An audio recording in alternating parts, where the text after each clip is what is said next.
Théophile qui va nous apporter la bonne parole de l'Éternel Dieu des armées. Et sur ce qu'il va nous communiquer, la pensée qu'il a reçue de l'Esprit de Dieu, nous allons nous appuyer sur cette parole-là et déclarer et proclamer et confesser la bénédiction de Dieu sur vos vies maintenant. Ouvre ton cœur en ce matin pour recevoir cette manne céleste au nom de Jésus. Amen. Amen. Tiens-toi debout, mon frère, ma soeur. Alléluia. Sous vos acclamations, nous allons appeler l'homme de Dieu, le docteur Théophile Sandro. Que Dieu bénisse son serviteur. Bienvenue, docteur, et sois béni. Merci beaucoup. Vous vous asseoir.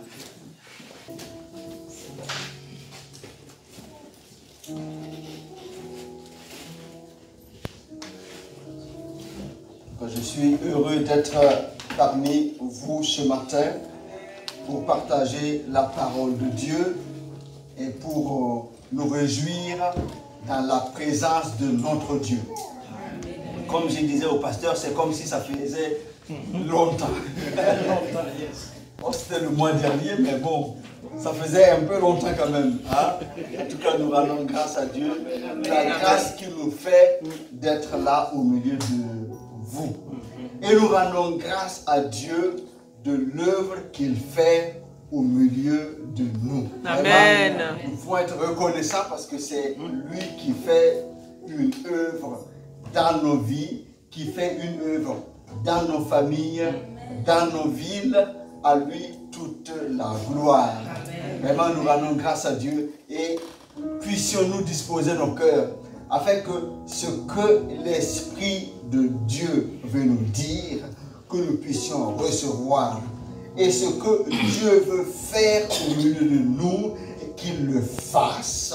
Et que nous soyons tous bénis et que nous exprimions notre reconnaissance à Dieu pour ses bienfaits. Allez, je ne tarde pas trop, on va avancer en partageant ensemble ce matin sur ce que j'ai intitulé, j'ai essayé d'intituler la révélation de la parole produit l'obéissance et active la foi.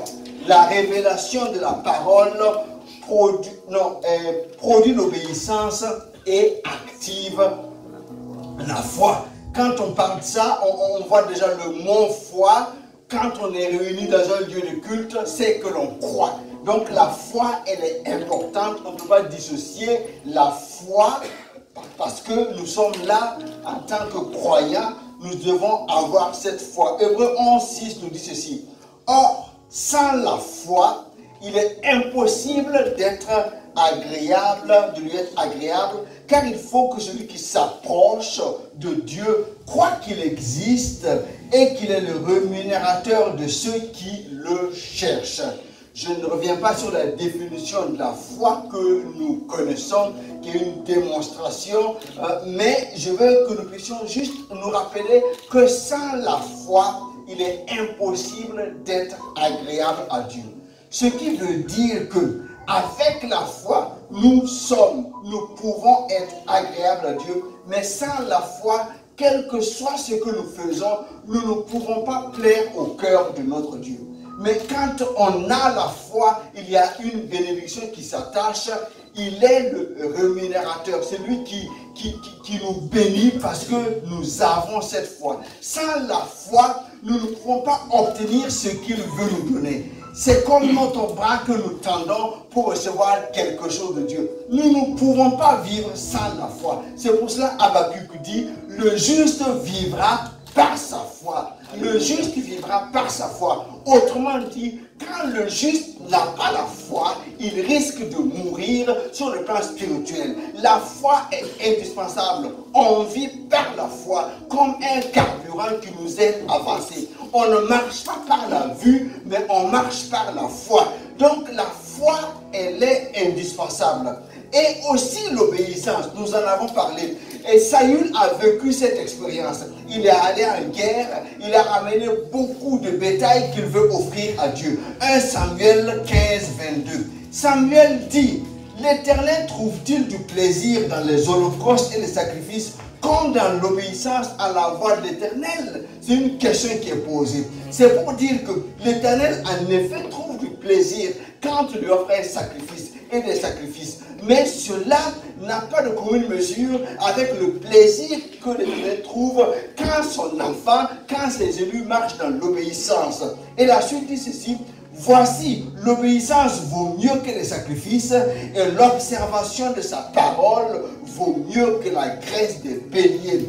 Donc, quand tu t'approches de l'Éternel pour lui apporter des sacrifices, assure-toi d'abord que tu es dans une disposition d'obéissance. Sinon, comme nous l'avons lu, tu peux offrir un sacrifice, mais qui ne plaît pas à l'Éternel. C'est comme un sacrifice souillé. Tu arrives devant lui dans un esprit de désobéissance.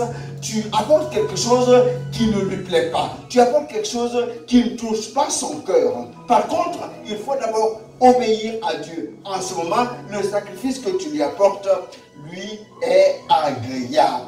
Quand on parle de la désobéissance, ça peut être le mépris, ça peut être la négligence, mais le plus haut degré de la désobéissance va être la rébellion.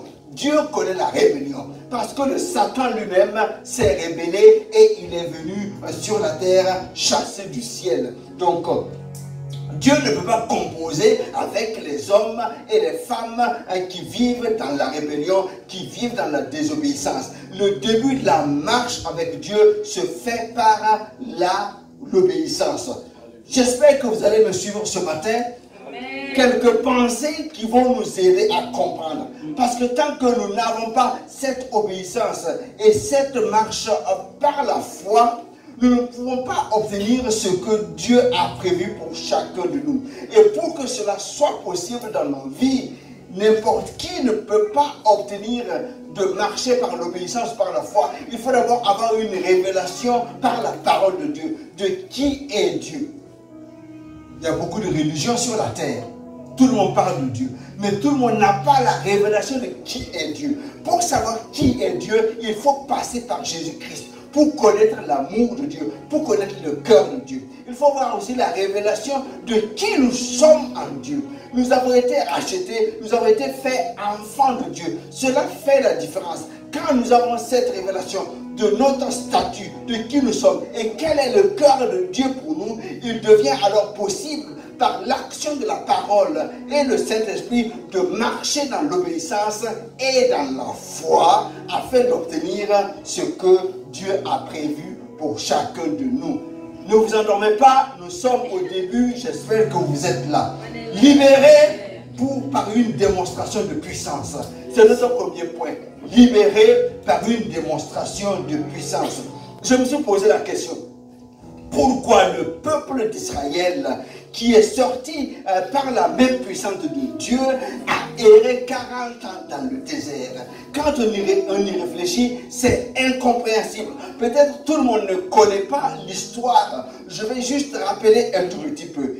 Quand nous lisons dans Genèse 15, 13, l'Éternel dit à Abraham, qui est le père de la foi, « Sache que tes descendants seront étrangers dans un pays qui ne sera point à eux.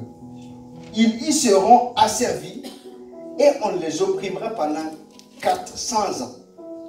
Mais je jugerai la nation à laquelle ils seront asservis et ils sortiront ensuite avec de grandes richesses. » Cela a été dit longtemps avant.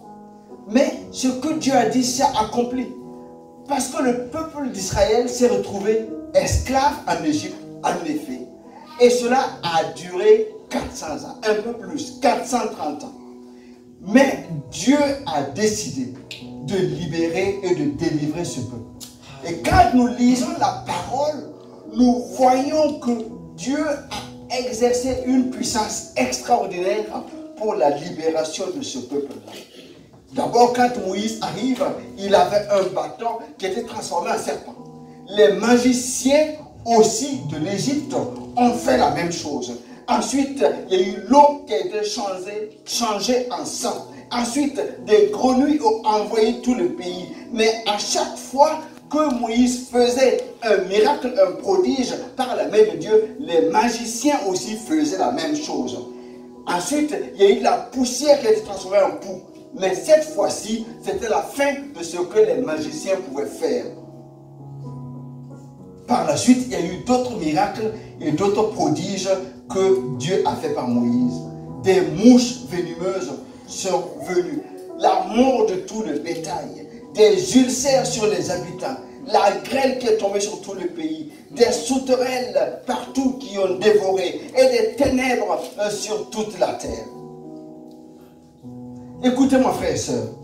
Pourquoi Dieu exerce une telle puissance? Parce que les magiciens d'Égypte ont essayé de faire la même chose. Mais dès la troisième plaie, ils ne pouvaient plus faire. Donc Dieu pouvait juste, dès la quatrième plaie, montrer, voilà, je suis au-dessus de vous, allez, laissez partir mon peuple. Non, mais Dieu a fait une démonstration de puissance. Ça veut dire que toutes les stratégies de l'ennemi, toutes les stratégies de Pharaon, toutes les stratégies de l'Égypte ne pouvaient pas maintenir les Juifs, les Hébreux en captivité. Parce que Dieu a décidé de libérer son peuple.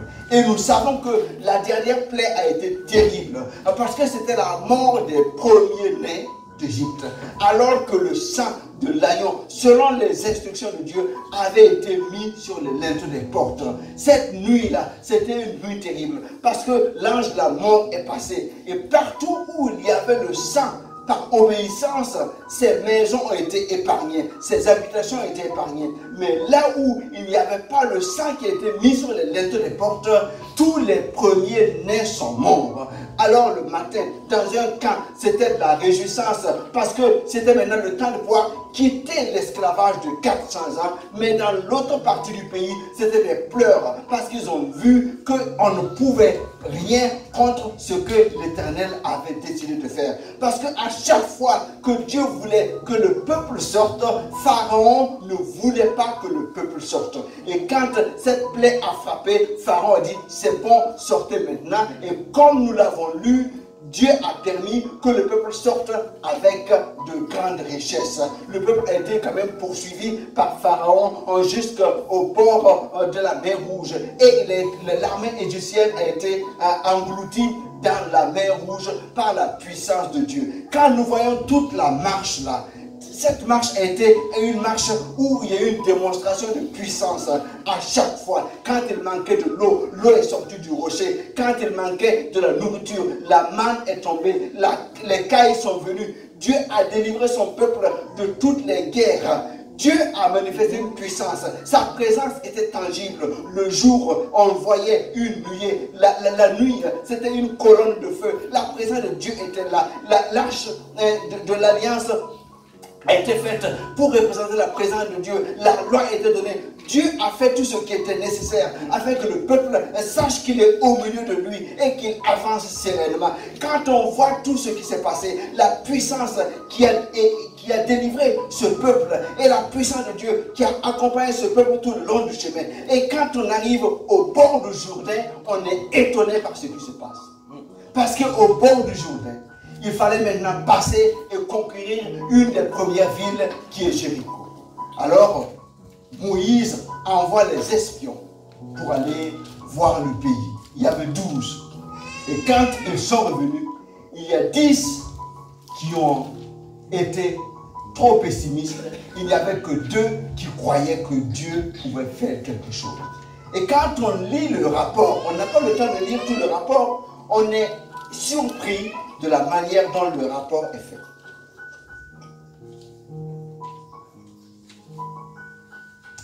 Nombre 13, 32, quand ils sont revenus, après avoir exploré le pays, ils dirent, le pays que nous avons parcouru pour l'explorer est un pays qui dévore ses habitants.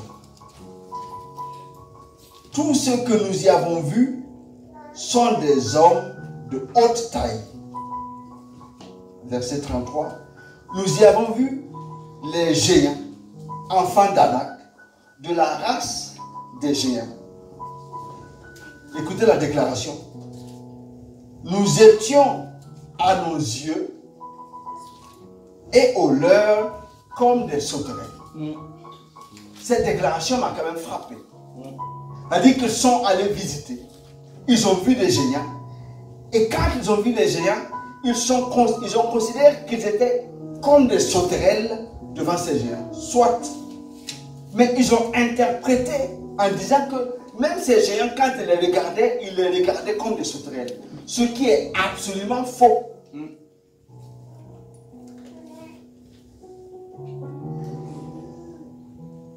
Quel est ce Dieu-là, si puissant, qui utilise une grande puissance pour libérer des esclaves qui sont devenus libres et qui est incapable de les faire entrer dans la terre promise?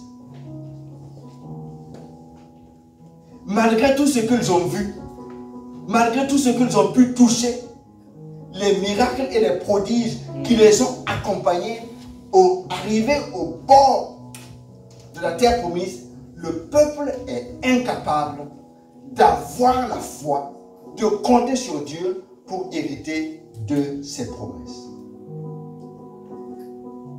On se rappelle que cette marche a été marquée quand même par beaucoup de murmures, par beaucoup de contestations. Même une fois, les fils de Corée se sont levés contre Moïse et la terre s'est ouverte et a avalé des centaines de personnes. Dieu, sa présence était là de manière manifeste. Mais quand il s'agissait d'aller et de posséder son territoire, le peuple n'a pas eu la foi. Alors que c'est le même Dieu qui les a sortis. L'armée de Pharaon n'a rien pu faire. Les dieux d'Égypte n'ont rien pu faire. Mais réfléchissons. Qu'est-ce qui empêche les enfants d'Israël d'entrer? Est-ce que c'est parce que vraiment ils ont commencé un combat et ils se sont rendus compte que voilà, ils ont perdu la bataille? Non, ils n'ont même pas commencé. Ils ont considéré qu'ils ne pouvaient pas arriver. Ils ont considéré qu'ils étaient tout petits, tout en oubliant ce que Dieu a fait.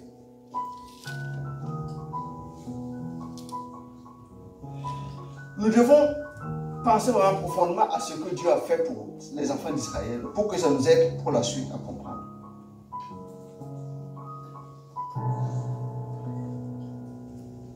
Quand il a sorti le peuple avec de grandes richesses, c'était des gens qui étaient libres maintenant pour marcher et pour adorer Dieu.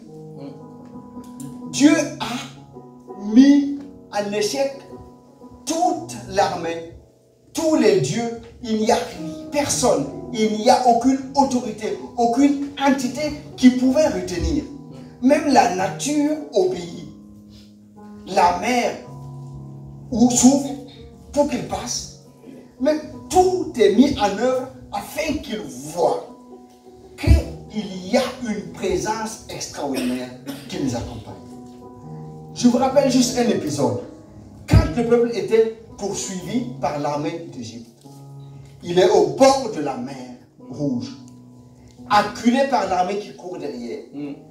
Est-ce que vous vous rappelez comment s'est comportée la présence de Dieu? Cette nuée qui représentait la présence de Dieu s'est mise entre le peuple et l'armée égyptienne et l'armée de Pharaon.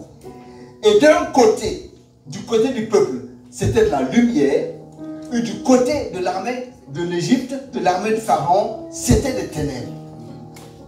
Afin d'empêcher Pharaon d'atteindre les enfants d'Israël, il y a eu une telle manifestation de puissance que même en Égypte, ils peuvent connaître que, en fait, le Dieu qu'on appelle l'Éternel, qui a sorti ce peuple-là, il n'y a pas un autre Dieu qui peut faire autant.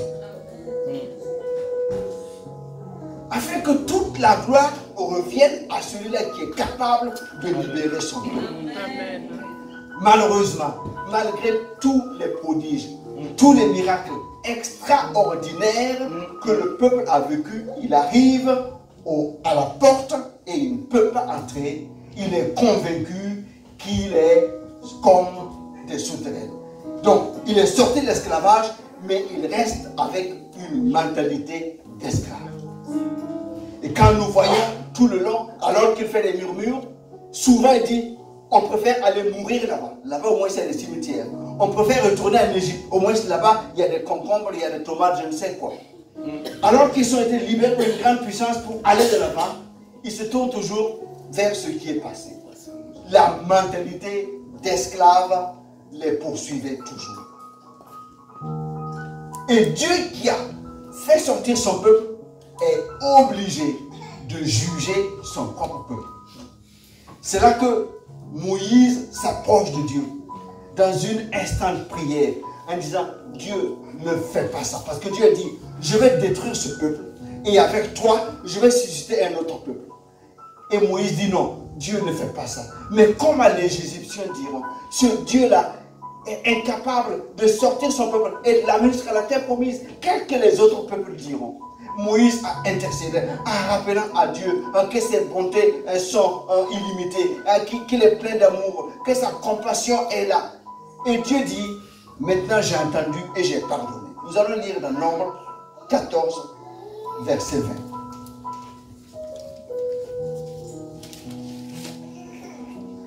Et l'Éternel dit, je pardonne comme tu l'as demandé. Mais je suis vivant et la gloire de l'Éternel remplira toute la terre. Suivez-moi, frères et sœurs. Je pardonne comme tu l'as demandé. Mais je suis vivant. La gloire de l'Éternel remplira toute la terre. Autrement dit, Dieu pardonne parce qu'il veut que sa gloire remplisse toute la terre.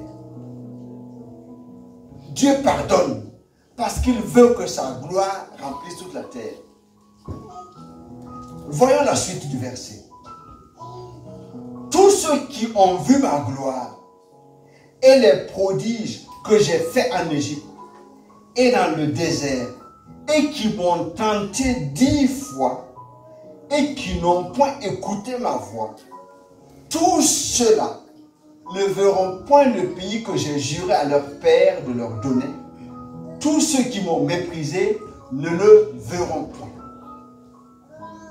Alors, si Dieu veut que sa gloire remplisse toute la terre, et il pardonne, mais quand même, ceux qui ont vu la gloire de Dieu depuis l'Égypte et dans le désert et qui l'ont méprisé, Dieu dit, vous n'êtes pas aptes à porter ma gloire dans la terre promise.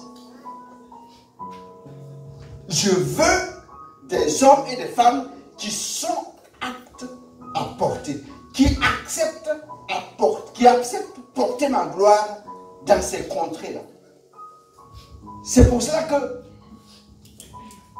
tous ces gens qui sont sortis, malgré que la puissance de Dieu les avait accompagnés, ils ont erré dans le désert pendant 40 ans.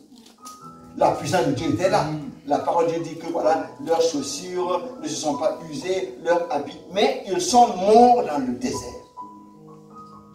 Pour autant, Dieu n'a pas oublié la promesse faite à Abraham. Puisqu'il a dit à Abraham, ta descendance va être en esclavage, mais je vais le délivrer et je vais le conduire dans le pays de la terre promise. Dieu n'a pas oublié. Mais Dieu est obligé de compter sur la descendance, la nouvelle génération qui vient après.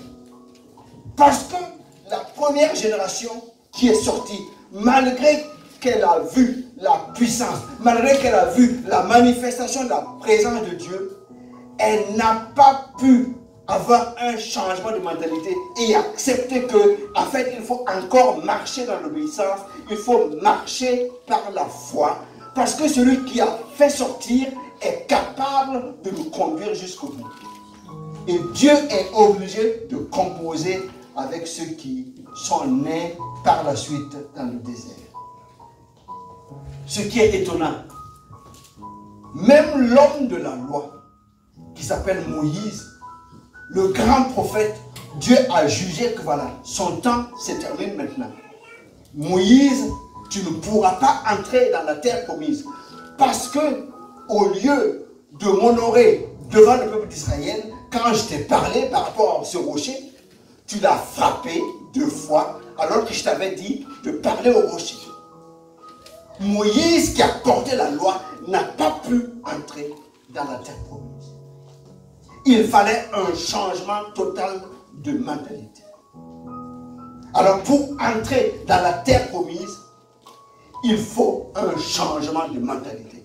Pour posséder ce que Dieu a prévu pour chacun, il faut un changement de mentalité. Sinon, ce n'est pas possible. L'on peut être comme le peuple d'Israël, sauvé par la même puissance de Dieu et continuer à errer dans le désert. Ce n'est pas la volonté de Dieu ainsi.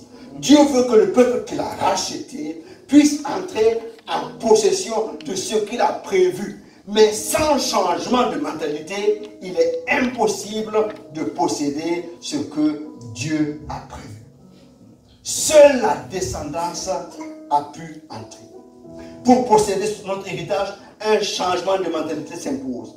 Car la mentalité d'esclave ne s'accommode pas avec la royauté divine. Si on garde la mentalité d'esclave, on ne peut pas obtenir la grandeur, la richesse que Dieu a en réserve pour nous. Alors, Dieu a suscité un nouveau leader qui s'appelle Josué, qui est un des types de Jésus. Et avec la descendance qui est née dans le désert pour aller maintenant dans la terre promise. Nous allons lire dans Josué chapitre 1 à partir du verset 1. Après la mort de Moïse, serviteur de l'Éternel, l'Éternel dit à Josué, fils de Nun, serviteur de Moïse, Moïse, mon serviteur, est mort.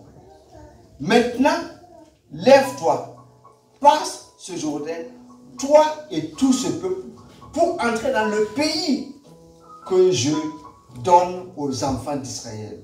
Tout lieu que foudra la plante de votre pied, je vous le donne, comme je l'ai dit à Moïse. Amen. Donc, c'est Dieu qui donne la terre promise. C'est Dieu qui donne. Maintenant, pour prendre ce que Dieu donne, il faut accepter d'avancer par la foi en comptant sur lui, en nous attendant à lui. Et quand on voit l'ordre qui est donné à Josué, c'est vraiment un ordre. Lève-toi avec tout ce peuple, passe le Jourdain. Vous allez conquérir et prendre ce que j'ai prévu pour vous. Et tout lieu que vous allez fouler, je vous le donne. C'était un peuple nouveau, un peuple avec un nouveau leader qui se met en marche pour entrer dans la terre promise. La suite nous révèle comment ça s'est passé. Josué, chapitre 2, verset 8. Vous savez que la première fois, Moïse avait envoyé 12 espions. Et cette fois-ci, Josué envoie 2 espions pour aller explorer le pays. Et quand ils explorent le pays, ils arrivent à Jéricho et ils entrent dans la maison d'une femme qui s'appelle Rahab. Verset 8. Avant que les espions se couchassent, Rahab monta vers eux sur le toit. Parce que quand ils sont arrivés là, le roi a envoyé les soldats. Parce qu'il a su qu'il y avait des étrangers qui sont venus. Et il a compris que c'était des gens qui étaient venus pour espionner. Voilà ce que Rahab dit aux espions. L'Éternel, je le sais, vous a donné ce pays. La terreur que vous inspirez nous a saisis.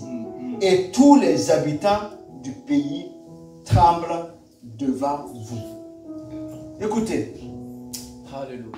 Cela se passe 40 ans après. Ça veut dire que pendant 40 ans, le peuple a erré dans le désert. Mais l'impression qu'il a fait sur les ennemis n'a pas changé. Ça veut dire que les ennemis ont quand même peur de ce peuple-là. À cause de quoi? À cause de qui? À cause de son Dieu. Parce que quand ce soit en Égypte ou dans les peuples qui environnent, ils sont convaincus, ils savent pertinemment que leur Dieu ne peut pas faire autant.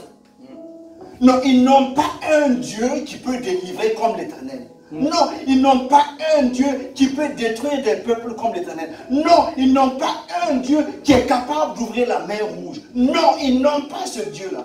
Et quand ils voient l'Éternel qui agit avec son peuple, ils sont obligés d'avoir peur. Chacun, s'il pouvait faire un traité de paix, aurait fait un traité de paix. Parce qu'on ne peut pas affronter ce peuple-là. Pas parce qu'il est redoutable par son armée. Non, parce qu'il a un Dieu exceptionnel. Il n'y a pas d'autre Dieu comme lui. C'est le témoignage de ce que les adversaires disent.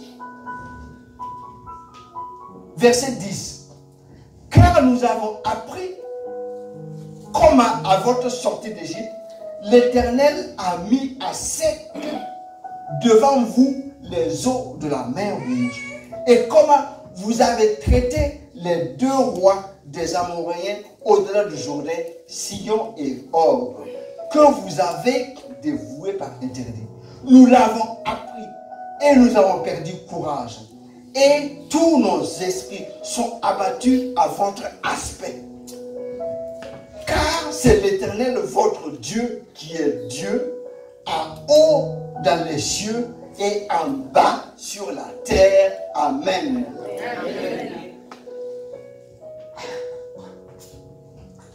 C'est le témoignage de Rahab, qui est de la ville de Jéricho, qui a entendu parler de l'Éternel. Ce témoignage est complètement différent de celui qu'a donné les 12 quand ils sont allés visiter.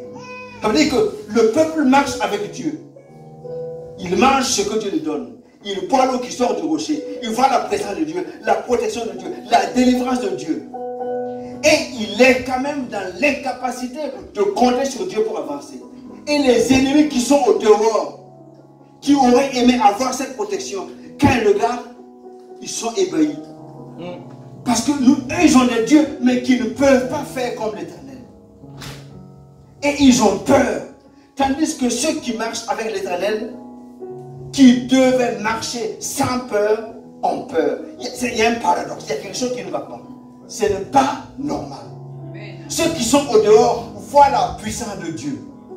Et ceux qui sont à l'intérieur, qui devaient la vivre et la manifester, vivent dans la peur. La mentalité n'est pas changée. On ne peut pas être délivré par une si grande puissance et refuser d'avancer.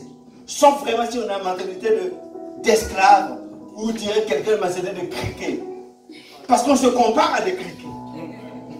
La mentalité n'est pas changée.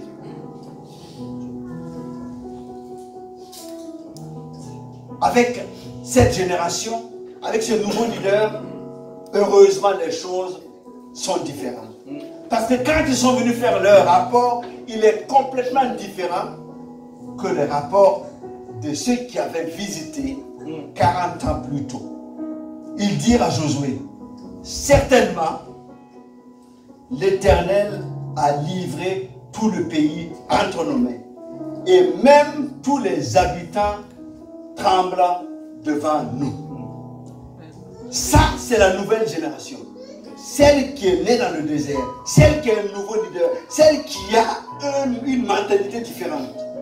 Qui dit, voilà, nos parents n'ont pas réussi. Mais quand nous voyons, nous savons que Dieu nous a donné. Ils n'ont pas vu les miracles que les parents ont vus.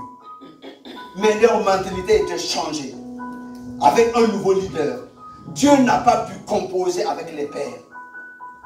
Il a dû attendre que la nouvelle génération vienne.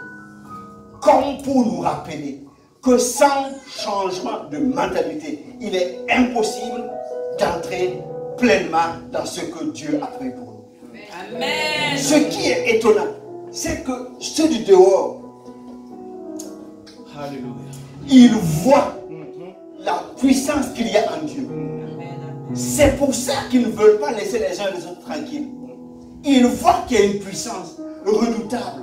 mais ils n'y ont pas accès. Et ceux qui sont au bénéfice de cette puissance-là n'ont pas la mentalité renouvelée pour savoir que le Dieu avec qui ils marchent, c'est un Dieu fidèle, c'est un Dieu qui n'abandonne pas, c'est un Dieu qui va jusqu'au bout. La mentalité n'est pas renouvelée. Amen. Sans renouvellement de mentalité, il est impossible d'avancer. Il est impossible de résister. Il est impossible de triompher. Amen. Qu'en est-il de l'Église aujourd'hui? Qu'en est-il de chacun de nous? Jésus est allé à la croix. Jean 19, 30. Quand il a pris le vinaigre, il a dit, tout est accompli. Il a baissé la tête, il a rendu l'esprit. Il a obéi à ce que Dieu a dit. Il est descendu, il s'est offert un sacrifice. Et il a dit, tout est accompli. Mais qu'en est-il de l'Église aujourd'hui? Qu'en est-il de chacun de nous? Est-ce que, puisqu'il nous a libérés par sa puissance, par son sang versé à la croix, nous tournons toujours dans le désert? Ou bien est-ce que nous avançons? Est-ce que nous rentrons pleinement dans ce qu'il a prévu pour nous? Je fais le comparatif pour que nous puissions comprendre ce que Paul dit aux Colossiens, chapitre 2, verset 14. Il a effacé l'acte dont les ordonnances nous condamnaient et qui subsistait contre nous. Il l'a détruit en le clouant à la croix. Il a dépouillé les dominations et les autorités et les a livrées publiquement en spectacle en triomphant d'elles par la croix. Ce qui veut dire que autant le peuple d'Israël, il a été sorti d'Égypte par la puissance de Dieu seul. Ce n'est pas parce qu'il a combattu, non, non, non. C'est Dieu qui a manifesté une puissance, une démonstration de puissance qui est imparable. Aucune armée, aucune entité ne pouvait empêcher cela. Et même là, ils sont sortis avec des richesses. Dieu les a délivrés par sa main puissante pour qu'ils avancent avec lui. Nous devons comprendre que ce que Jésus a fait est encore plus grand. Parce qu'il a donné sa vie pour nous délivrer de tout ce qui peut être une oppression pour nous. Donc, quand Jésus va à la croix et il va au tombeau, il revient à la vie, c'est une démonstration en fait qu'il n'y a aucune entité, il n'y a aucune autorité sur la terre ou dans les cieux qui peut empêcher Jésus de délivrer une âme, de délivrer quelqu'un qui est dans les ténèbres. Il n'y en a pas. Il a fait une démonstration de puissance. C'est pour cela que la croix est une puissance pour le salut de quiconque croit. Donc une libération totale. Il ne s'agit pas d'une petite sortie en cachette. Non, c'est une sortie, une libération avec des richesses pour avancer. Romains 8. Donc, il n'y a maintenant aucune condamnation pour ceux qui sont en Jésus-Christ. Il n'y a aucune condamnation. Amen. Parce que, en fait, lui, en mourant à la croix, il nous a justifiés. Il a pris notre place. Il a payé pour nous. Si le sang de l'agneau qui a été mis sur les linteaux des portes a épargné des vies entières et a pu sortir un peuple de la puissance de l'Égypte, qu'en est-il de la puissance du sang de Jésus qui a coulé pour chacun de nous? C'est pour nous libérer totalement du pouvoir du péché, pour libérer totalement de toute emprise. Il n'y a d'autre puissance dans les cieux ou sur la terre qui peut nous tenir captifs tant que Jésus son sang a coulé. Puisqu'il nous a manifesté une puissance au-delà de tout. Il n'y a maintenant aucune condamnation pour ceux qui sont à Jésus-Christ. Amen. Amen. Est-ce que vous êtes là? Amen. 2 Corinthiens 5, 17. Si quelqu'un est en Christ, il est une nouvelle créature. Les choses anciennes sont passées. Voici, toutes choses sont devenues nouvelles. Amen. Nous connaissons l'histoire que nous avons lue dans l'Ancien Testament. Si on avait demandé à un scénariste qui a observé la puissance avec laquelle Dieu avait sorti son peuple, en disant, bon, toi tu nous écris un scénario pour la suite. Comment tu imagines le scénario? Mais quand il voit la puissance utilisée, même s'il est dramaturge, il va quand même finir par dire, vu la puissance qui a été utilisée, je suis sûr que je vais faire un scénario où quand même, il y aura la même puissance qui va les conduire sur le bout. Personne ne peut douter que la puissance qui a sorti de ce peuple-là est incapable. On ne peut pas douter de cela. Sauf quand on n'a pas une compréhension. Sauf quand on n'a pas la révélation. Sauf quand on a un esprit enténébré. Sinon, ce n'est pas possible. C'est pour cela que l'apôtre Paul explique bien que quand on est en Christ, on est une nouvelle création. Les choses anciennes sont passées. Les chaînes sont passées. La possession est passée. Ce qui nous retenait captifs, non, nous avons été libérés. Il n'y a plus rien qui nous condamne. Mais ce n'est pas juste libéré pour être libéré. Romains 5, 17. Si par l'offense d'un seul, la mort a régné par lui seul, à plus forte raison, ceux qui reçoivent l'abondance de la grâce et du don de la justice régneront-ils dans la vie par Jésus-Christ lui seul. Amen. Rappelons-nous ce qu'on a dit au début. Dieu a pardonné, mais il veut que sa gloire remplisse la terre. Les pères qui sont sortis n'ont pas pu entrer parce qu'ils n'étaient pas aptes pour porter cette gloire pour entrer. Il a fallu la nouvelle génération, il a fallu la descendance. Quand Dieu, par Jésus-Christ, crée une nouvelle génération, un nouveau peuple, l'objectif, ce n'est pas que ce peuple-là erre dans le désert. C'est pour que ce peuple manifeste la gloire de Dieu. C'est pour cela Paul parle que cette génération qui a été libérée par la puissance de Dieu régneront dans la vie par Jésus-Christ lui seul. S'il n'y a pas de règne qui accompagne, il n'y a pas de gloire. Alors qu'il nous a délivrés, pas juste que nous puissions chanter gloire à Dieu, gloire à Dieu, gloire à Dieu, mais que nous puissions chanter, oui, mais vivre la gloire de Dieu. Chacun là où il est, chacun là où Dieu l'a placé, nous devons être le témoignage de la gloire de Dieu, de la lumière de Dieu, de la saveur de Dieu. Afin que, avec nos concitoyens, quand on regarde notre vie, ça donne envie. Ça donne envie parce qu'on sait que dans cette vie-là, il y a quelque chose de différent.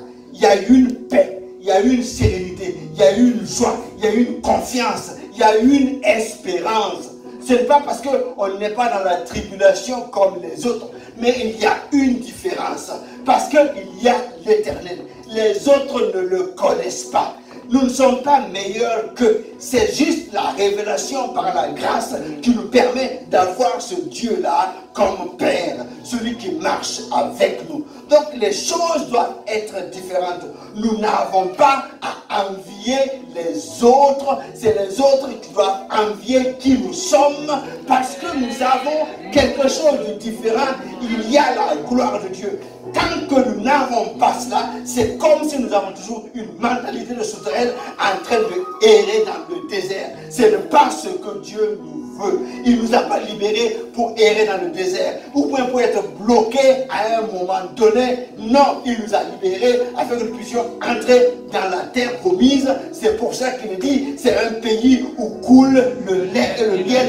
Et c'est dans ce pays-là que Dieu va montrer sa gloire. Tant que tu n'y es pas, tu n'es pas le porteur de la gloire. Et Dieu veut que tu sois le porteur de la gloire parce qu'il veut que sa gloire remplisse toute la terre. Tu es le moyen par lequel cette gloire doit remplir la terre. Si tu ne brilles pas, il y aura un moment, un lieu de ténèbres, un endroit de ténèbres. Non, tu dois éclairer, tu dois briller, tu dois manifester la gloire de Dieu. C'est possible? Oui, c'est possible. Parce que lui, il a payé à la croix, parce qu'il a accompli l'œuvre à la croix et il veut que les choses changent. Amen. Il a payé pour cela. Amen. Amen. Je ne dis pas que les choses sont faciles, ni pour moi, ni pour vous. Mais elles sont possibles. Parce que nous ne sommes pas seuls.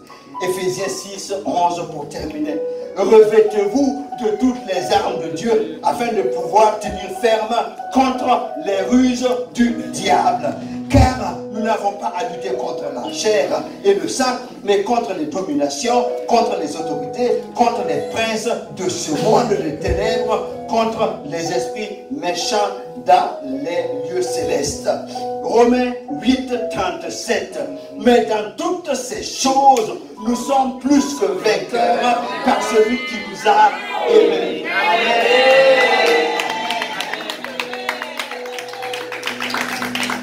Nous ne sommes pas seuls. Amen.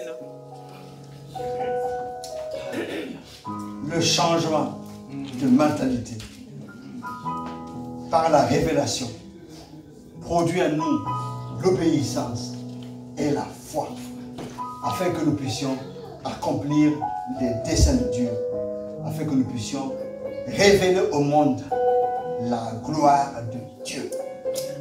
Autant il n'a pas abandonné le peuple d'Israël parce qu'il a fait une promesse à Abraham.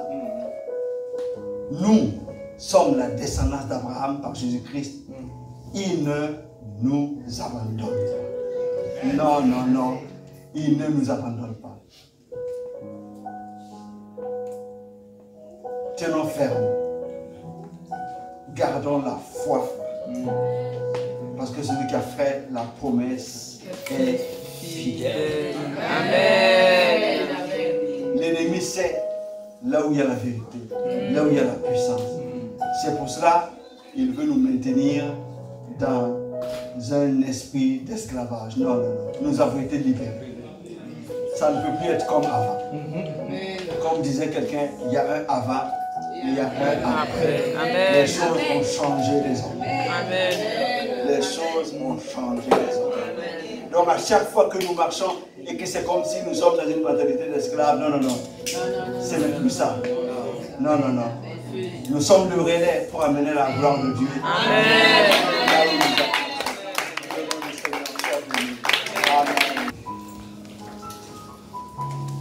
Ce qui a empêché le peuple d'entrer comme Dieu le voulait dans sa terre promise et qu'il a dû errer dans le désert, ce n'est pas parce que l'ennemi l'a tellement acculé. Non, non, non. C'est parce que sa mentalité n'a pas changé. En fait, Dieu s'est assuré de s'occuper de l'adversité. Tout ce qui est extérieur, tout ce qui est adversité, Dieu a pris la charge de cela. Dieu s'est occupé de cela. Il a combattu sur le terrain. Dieu a fait. Même quand Balak a appelé Balaam pour venir maudire, non, on ne peut pas maudire. Dieu a béni. Dieu s'est assuré que l'adversité a été vaincue. Maintenant, il te dit, allez, avance. Avance. Lui, il s'est assuré. Donc, vraiment, je voulais que nous puissions rendre grâce à Dieu. Parce que, en ce qui concerne l'adversité, en ce qui concerne l'œuvre que l'ennemi voudrait faire dans nos vies, ce n'est pas nous qui combattons, c'est lui qui combat pour nous. Donc c'est lui qui assure la victoire. En fait, quand le peuple arrive au bord de la terre promise et ne peut pas rentrer, c'était comme si c'était ses armes qui allaient. Non, non, non. Oh, Dieu ne voulait pas composer avec ses armes. Dieu voulait composer comptant sur lui-même. D'ailleurs, on sait comment ça s'est passé. Le tour de la ville pendant 7 fois, et le 7e jour, 7 fois, et les murailles se sont tombées. Ils ont profité de la victoire ensuite. Mais nous devons vraiment rendre grâce à Dieu. Parce que c'est lui qui combat pour chacun de nous. Si nous allions dire, voilà, nous sommes tellement spirituels que nous protégeons nous-mêmes. Non. C'est lui qui combat pour nous.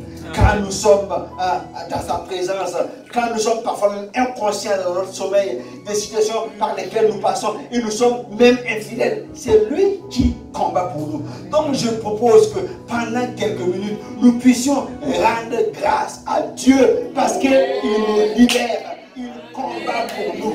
Élevons la voix pour adorer notre Dieu parce qu'il combat pour nous. Alléluia. Oh, gloire à notre Dieu. Tu es l'Éternel qui combat pour nous. Tu es l'Éternel qui nous délivre.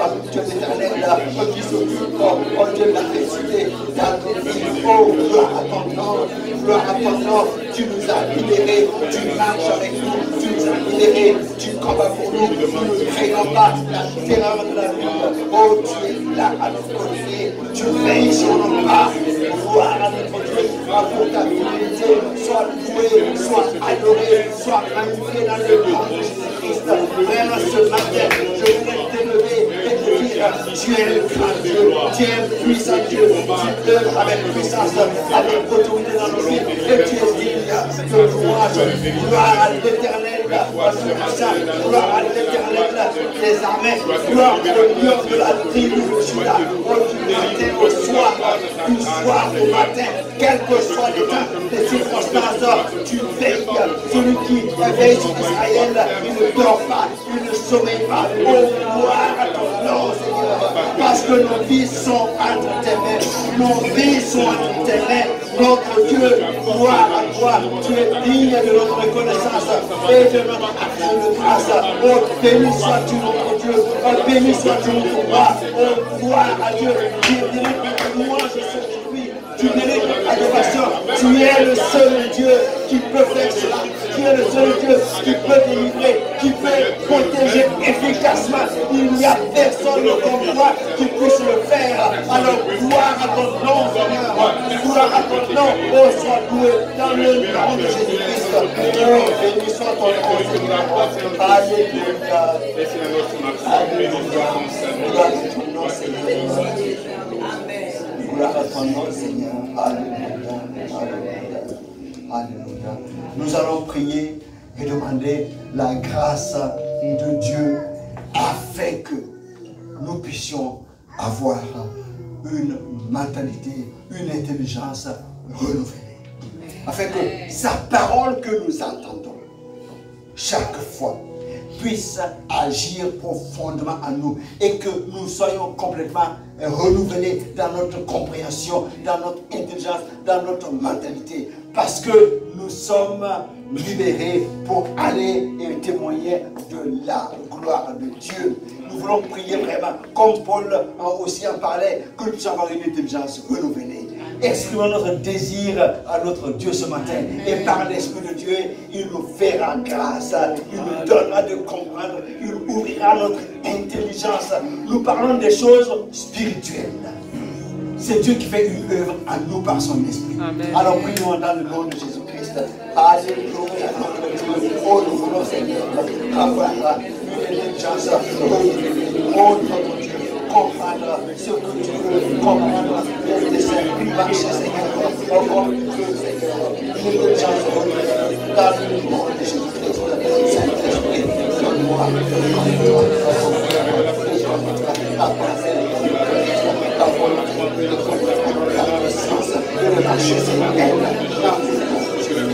je ne veux pas marcher avec le côté de ce père, d'esclave, je marche avec la mentalité de comprendre, donne-moi Seigneur, de comprendre ce que tu fais, donne-moi Seigneur, de voir Seigneur, la gauche, la main, la droite, la main de terre, notre Dieu, que tu aies la conviction profondément, au fond de toi, que mon Dieu te fait ça, au fond de moi, que mon Dieu agit, au fond de moi, que mon Dieu au fond de moi, que mon Dieu conduit, au fond de moi, que mon Dieu porte, au fond de moi, que mon Dieu est toujours présent, au fond de moi, que Dieu ne marche pas sa promesse.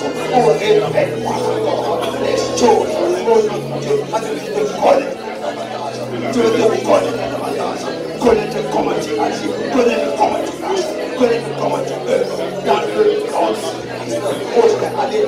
connaissance, à ta connaissance, à ta connaissance, à ta connaissance, dans le nom de Jésus-Christ. Oh Seigneur, fais grâce, dans le nom de Jésus-Christ. Alléluia. Gloire à ton nom, Seigneur. Alléluia. Amen. On va prier pour une troisième et dernière chose. Alléluia. Dieu veut des porteurs de gloire. Yes. Si nous n'avons pas la manière de renouveler, nous ne pouvons pas être ce porteur de gloire. Nous allons trouver c'est trop, c'est trop. Non. Dieu veut que nous puissions être des porteurs de gloire. Puisqu'il pardonne afin que sa gloire se répande sur la terre. Nous allons prier ce matin en demandant à Dieu de nous aider. Je veux être un porteur de gloire. Amen. Je veux être quelqu'un. Quand j'arrive, on sait qu'un enfant de Dieu est là. Amen. Il y a une faveur qui accompagne. Amen. Il y a une grâce qui accompagne. Amen. Parce que Dieu est avec toi. Amen. Nous allons prier, demander à Dieu cela. Nous voulons être des porteurs de gloire. Alléluia. Amen. Oh, prions. Alléluia. Notre Dieu, la volonté profonde de mon cœur, c'est d'être un porteur de gloire. Un porteur de gloire. Ta faveur sur ma vie. Ta faveur sur ma vie. Dans le nom de Jésus-Christ. Oh Père, aide-moi à être un porteur de gloire.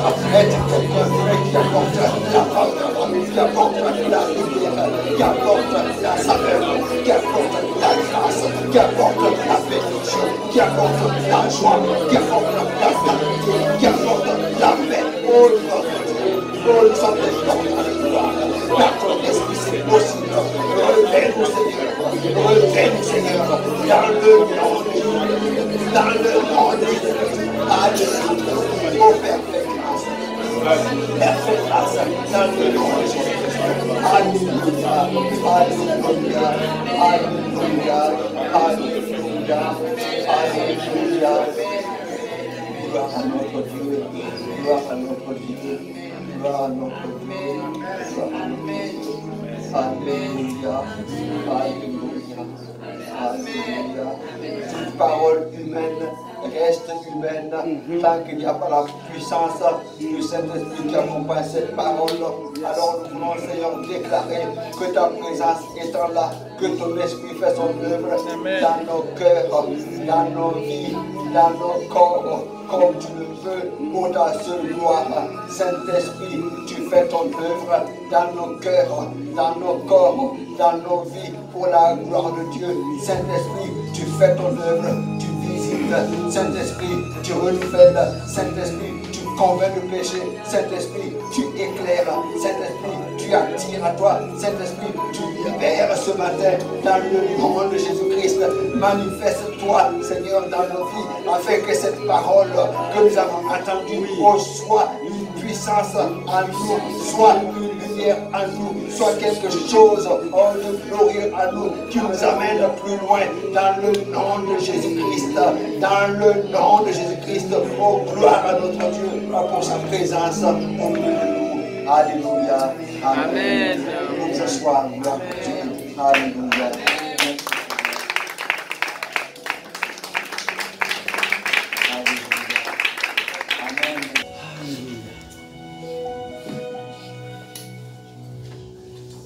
Avec une foi profonde, proclamons ensemble: Éternel mon Dieu, Éternel mon Dieu, merci pour ton amour manifesté. Merci pour ton amour manifesté par le don de ton Fils unique.